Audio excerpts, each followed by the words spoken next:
కోనసీమ జిల్లాలోని ఇర్సుమండ్ సమీపంలో ఓ NGC gas బావి నుంచి కొనసాగుతున్న మంటలు అదుపులోకి వచ్చాయి. బావిలో గ్యాస్ స్థాయి తగ్గే వరకు మంటలను పూర్తిగా నియంత్రించడం కష్టంగా ఉండేది. కానీ ఇప్పుడు పరిస్థితి కంట్రోల్లోకి వచ్చిందని అధికారులు వెల్లడించారు. మోరీ 5 డ్రిల్లింగ్ బావి వద్ద మంటలను అదుపులోకి తెచ్చేందుకు నిపుణులు, ఎన్జీసీ అధికారులు సమన్వయం చేసి పరిస్థితిని సమీక్షించారు.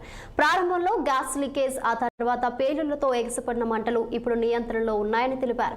ఇరుసుమండ ప్రాంతంలో 1993 నుండి గ్యాస్ చమురు నిక్షేపాలు వెలికితీత కొనసాగుతున్నాయి. 2500 మీటర్ల కొత్త జోన్లోకి వెళ్లేటప్పుడు లాగింగ్ టూల్ టెస్టింగ్ సమయంలో అంచనాల కంటే గ్యాస్ ఎక్కువగా బయటకు రావడంతో అధికారులు వేగంగా నియంత్రణ చర్యలు చేపట్టారు. ఇదే అంశంపై మరింత సమాచారం మా కాకినాడ ప్రతినిధి దుర్రాని అందిస్తారు. అంబేద్కర్ కోనసీమ జిల్లా ఇరుసుమండలో జరిగిన ఎక్కడైతే ఈ ఇరుసుమండలో గ్యాస్ బ్లోఅవుట్ జరిగిందో ఆ బావి స్పాట్ లోనే ఉన్నాం మనం. ఇక్కడ పరిసరాలు ప్రస్తుతం అయితే కనుక పూర్తిగా అదుపులోనే ఉన్నాయి. సోమవారం ఒక్కసారిగా బావి నుండి గ్యాస్ రావడం, ఆ తర్వాత మంటలుగా చెలరేగి నిన్నటి నుంచి మండుతున్న మంట ప్రస్తుతానికి అయితే ఈ రోజుకి 24 గంటల లోపలనే కాస్తంత అది పూర్తిగా కాకపోయినా కాస్తంత అదుపులోకి వచ్చినట్టు కనిపిస్తుంది.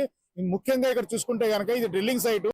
ఇందులో చమురు నిల్వలు లేకపోవడంతో కేవలం గ్యాస్ ఒకటి దొరుకుతుందన్న దాంతో అధికారులు చాలా కాలం దీన్ని మూసివేశారు. ఒకసారి పూర్వపరాలు పరిశీలించుకుంటే గనక 1993లో ఓఎన్జీసీ కోనసీమలో చమురు మరియు గ్యాస్ నిక్షేపాల కోసం వెలికితీత కోసం ప్రయత్నాలు ప్రారంభించింది.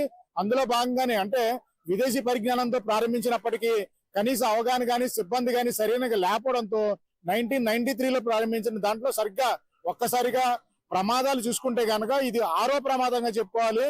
అంటే బ్లోఅవుట్లు గాని పైప్ లైన్ల పగుళ్లు గాని చూసుకుంటే గనక 6 ఘటనలు జరిగినాయి. ఇది 6వ ఘటన. ముందుగా చూసుకున్న 3 ఘటనలు అయితే గనక 1993, 95, 97 వరుసగా అంటే ప్రతి 2 ఏళ్లకు చొప్పున డ్రిల్లింగ్ సైట్ లోనే ప్రమాదాలు జరిగినాయి. ఆ తర్వాత 2014 చూసుకుంటే గనక నగరంలో సంభవించింది. దాన్ని ట్రంక్ లైన్ అంటారు. ఏదైతే డ్రిల్లింగ్ సైట్ నుంచి గ్యాస్ గాని ఆయిల్ గాని బయటికి వెళ్తుందో ఆ ట్రంక్ లైన్ పేలుడు విస్ఫోటనం చెందింది. దాంతో 14 మంది అక్కడే స్పాట్ లో మృతి చెందారు. 22 మందికి తీవ్ర గాయాలని. అలాగే ఆ తర్వాత చూసుకుంటే గనక 2020లో ప్రమాదం జరిగింది. 6 ఏళ్ల తర్వాత ఇప్పుడు అంటే ఇక్కడ సాధారణంగా చూసుకుంటే గనక ఇక్కడ ఉన్న స్పాట్ లో దీన్ని మోరీ 5 బావి అంటారు. ఇరుసుమండ గ్రామంలో మోరీ 5 బావిలో గ్యాస్ నిక్షేపాలు తప్పించి చమురు లేదని తేలడంతో ఓఎన్జీసీ పూర్తిగా ఈ కార్యకలాపాలను ఇక్కడ నిలిపేసింది. అయితే 2024లో ఒక ప్రైవేట్ కంపెనీకి ఇవ్వడం ద్వారా గ్యాస్ కూడా అమ్ముకోవచ్చనే ఉద్దేశంతో ప్రైవేట్ కంపెనీకి అద్దెకిచ్చేసింది. దాంతో ప్రైవేట్ కంపెనీ ఇందులో ఏమాత్రం గ్యాస్ నిల్వలు ఉన్నాయో పూర్తి స్థాయికి అంచనా రాలేకపోవడంతోనే ఈ ప్రమాదం సంభవించిందని చెప్పుకోవాలి. ఇక్కడ చూసుకుంటే కనుక వాళ్ళు లాంగ్ ట్రైయింగ్ టూల్ మిషన్ ద్వారా గ్యాస్ ఎంతవరకు ఉందో చూసే ప్రయత్నం చేశారు. అంచనాకు మించి గ్యాస్ బయట రావడంతో ఒక్కసారిగా 1 గంట సేపు గ్యాస్ బయట చిమ్ముతూనే ఉంది. ఆ తర్వాత నిప్పు రావడంతో నిన్న ఉదయం నుంచి రావణ కాష్టంగా అంటుకున్న గ్యాస్ బ్లోడ్ పరిసర ప్రాంతాలను వేడెక్కించి కాకపోతే ఇక్కడ ప్రాణ నష్టం, ఇక్కడ పరిసరాల ప్రాణ నష్టం జరగలేదు. చూసుకుంటే ఇంకా ఇందులో గ్యాస్ నిల్వలు కొద్ది గొప్ప ఉన్నాయి. ఆ గ్యాస్ నిల్వలు తగ్గిన తర్వాత వాటంతా అదే ఆగిపోతుందా, లేకపోతే ఈ ఫైర్ ఫైటర్ ద్వారా అంటే ఏదైతే వర్షపు జల్లులాగా నీళ్లు కురిపిస్తున్నారో దాంతో మంట ఆర్పుతుందా అన్నది ఒకసారి చూసుకోవాలి. ఇవేవి కుదరకపోతే ఒక్కసారిగా కెమికల్ ట్రీట్మెంట్ ద్వారా వెల్ని పూర్తిగా కిల్ చేయాలనుకుంటున్నారు.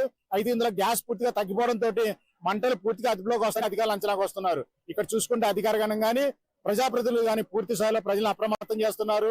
ఓఎన్జీసీ దీనిపైన మన కోనసీమ మీద ఎంత ఆదాయం వస్తున్నా మాత్రం అభివృద్ధి చేయట్లేదని మాత్రం ప్రజల నుంచి ఫిర్యాదులు వస్తున్నాయి.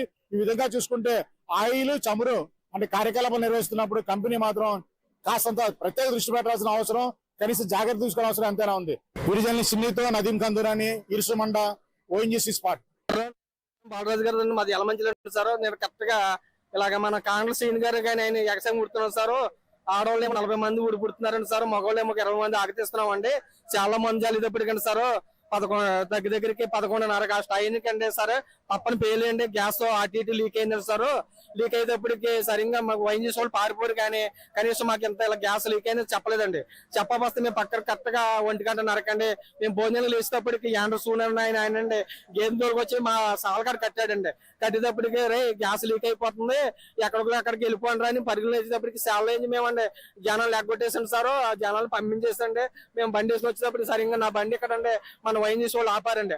ఆపేటప్పటికి ఇలాగ ఎందుకు వస్తాం అనేటప్పటికి ఇలా పక్కన ఎక్సైజ్ కుడుతున్నామని అని చెప్పాను సార్. చెప్పేటప్పటికి ఇలా అమ్మ ప్రెసిడెంట్ గారు ఏళ్ళలో బాబు ఇలా రావద్దురా బాబు అనేటప్పటికి కరెక్ట్గా 2 గంటలకండి ఫైర్ సేఫ్టీ అయిందండి సార్. ఇదండి సంగతి అండి సార్.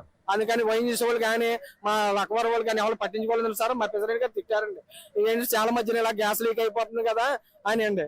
సరే సరే కరెక్ట్ గా సరే 6-7 అయినప్పటికండి గ్యాస్ ఎక్కువై చాలా ప్రమాదం జరిగిందండి. ఇరుసుమండ లక్వరం చింతపల్లి ఖాళీ చేశాను సార్. ఇదండి మేము చెప్పవలసిన పని. లక్వరం వ్యవసాయం ముడుతుంది ఇక్కడ ఇలా ఊరు కూర్చుంటే ఇలా పైరు 11:30కి సరిగ్గా 2 గంటలకి పారిపోయి ఉన్న 2 గంటలకి అదండి జరిగింది. ఇలాంటి ప్రమాదాలు ఎప్పుడు జరగకుండా చూడవలసిందిగా కోరుతున్నాను.